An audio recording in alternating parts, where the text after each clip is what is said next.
Right now, we're going to take a look in Israel. The defense forces, they are operating right now in Gaza. They say soldiers killed multiple Hamas terrorists barricaded within civilian buildings in tunnels. We turn now to the front lines. Senior correspondent John Huddy joins us live in southern Israel, where the IDF is expanding their ground offensive. John.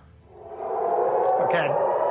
Yeah, we have air sirens going off right now, Bob and Katrina. So honestly, we probably should be going inside. So give me 1 second. I just want to see. That's a rocket intercept. This is, I'm going to just kind of step out of the way here. Generally, the protocol is you go inside to a shelter. So I just want to make sure that we don't have any incoming rockets. But as far as the IDF ground operations, the IDF announced that it is expanding its ground operations, and we saw that throughout the weekend and even today.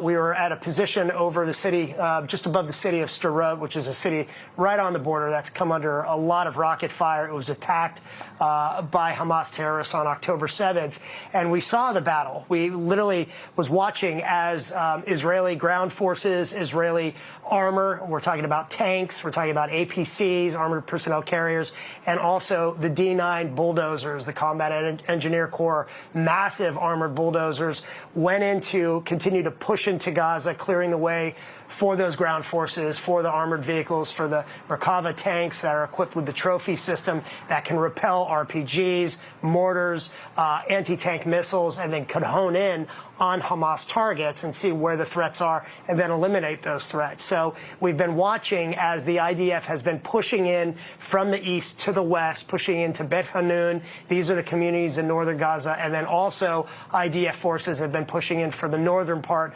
due north, the very northern part of Gaza, pushing down. So essentially what they're doing, without getting into too much of the IDF's movements, but they're trying to put a chokehold on Hamas. They're eliminating any Hamas infrastructure. They're eliminating terror tunnels. They're eliminating basically rocket launch sites. They're eliminating any anti-tank missile sites or mortar sites. The IDF spokesperson, Admiral Daniel Hagari, said that they eliminated several dozen Hamas terrorists over basically the last 24 to 36 hours, including several commanders. And that's what we've really seen in the last week. They've really gone after the command structure of Hamas. They're taking out these commanders in Gaza City that are in charge of the rocket arsenals, that are in charge of anti-tank missiles, that are in charge of their naval operations. So they're really cutting out those Hamas commanders. This, as Prime Minister Netanyahu said at the beginning of his cabinet meeting tonight, the war cabinet, that they're doing everything they can, the IDF, to get people to move south in Gaza down to the Rafah crossing, and they are working along with the United States on getting humanitarian aid, getting much needed food, medical, and water supplies into Gaza. There is absolutely humanitarian crisis in Gaza as Hamas continues to block people, the escape routes from leaving Gaza City and the northern part of Gaza as well. We're hearing fighter jets and helicopters, Apache helicopters in the distance overhead. Guys, back to you. John, it's Bob. Real quick, can you just further elaborate those sirens we were hearing in the explosions in the background? Just give us some more context there on what exactly that was. So that was, those are the code red, the warning sirens, warning of possibly incoming rockets. And then the explosion that you heard was the intercept of those rockets. It is quite dangerous. Look, I mean, compared to 2014, Hamas is firing much more rockets. I will say there's been a little bit of I wouldn't say so much a decline, but we haven't seen as much. But make no mistake, they're very dangerous because there have been direct hits in Netivot even today, which is just by Sderot where we were. There were rockets that were fired over us, and the sirens went off in Jerusalem. They've been firing them at central Israel and also Tel Aviv as well. So, you know, these communities remain under rocket threat as the IDF continues to go after Hamas and its rocket launch sites, along with the infrastructure, Bob. All right, John Huddy, as always, stay safe, and thank you for the up-to-the-minute reports live on the ground in Israel.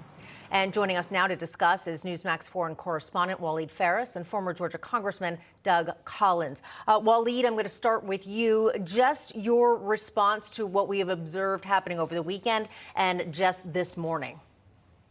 Well, I was watching the Prime Minister's press conference just a few minutes ago. One important point he made: he will not go for a ceasefire. until the strategic goals of this operation are satisfied, which means the dismantlement of Hamas as an operational organization. But he said at the same time something very, very important.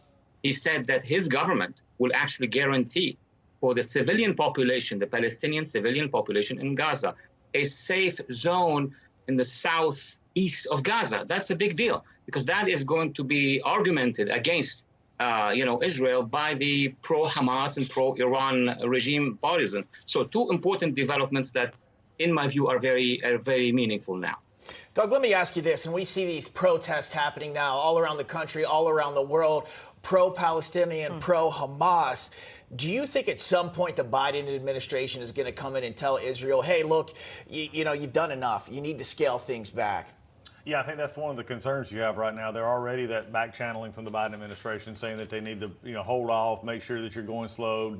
And again, whatever the country we ever told, follow international law. I never heard that, international rules of the war, that we never said that in Ukraine and everywhere else, but now we're saying it it just shows the tightrope that the Biden administration walks with its far left on this issue when they deal with Israel. And it's just sort of sad to see. I am glad to hear that there's a slow, methodical process that Israel's going through. They know that this is not going to be easy. Here's the concern I have, that in a week or within these few days playing out now and just in a few days and maybe even weeks to come, you're going to start seeing Hamas try to use propaganda videos. They're going to try and show assaults on buildings or something like that to try and build international support. That's when it's going to be interesting to see what the Biden administration actually does, because this is not an easy process. If you remember Fallujah back in Iraq, where I was there and others, that was a very hard urban fighting. This is 14 to 15 times worse with the areas in which they're dealing with. So this is going to be a tough slog, and at the same time, they're trying to make sure the Hezbollah from the north doesn't come across.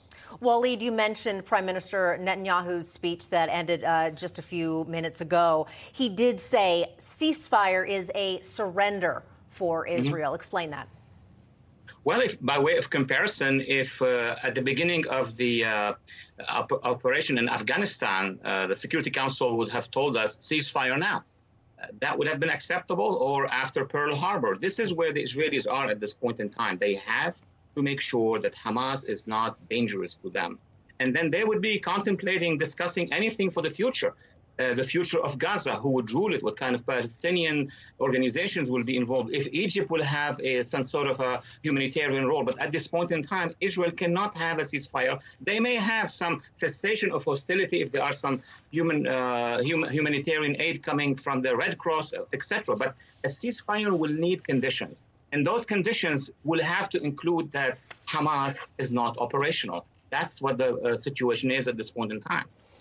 Doug, as Israel ramps things up in Gaza, going into Gaza City on the ground, where does the Biden administration play a role in that? How aggressive do they get in aiding them and backing them up? But again, not to keep harping on it, but all the pushback we see across the country right now in those protests. Well, it's going to have to come in the form of resupplying the Iron Dome, resupplying what we just actually witnessed on the air, the protection from the missile attacks that is going on right now, ammunition, tank. There could be other things that could be needed there. Again, Israel has never asked for somebody to come in and fight their battles. They've only asked that you support us, you give us the materials, and we'll do the fighting. That's what Benjamin Netanyahu is doing again now. That's what Israel is doing now. So that's where I see the Biden administration coming forward. But one quick thing here is that the Iran-backed groups that are around this area are attacking American bases. This is public knowledge now, and all we have done so far is attack basically a warehouse.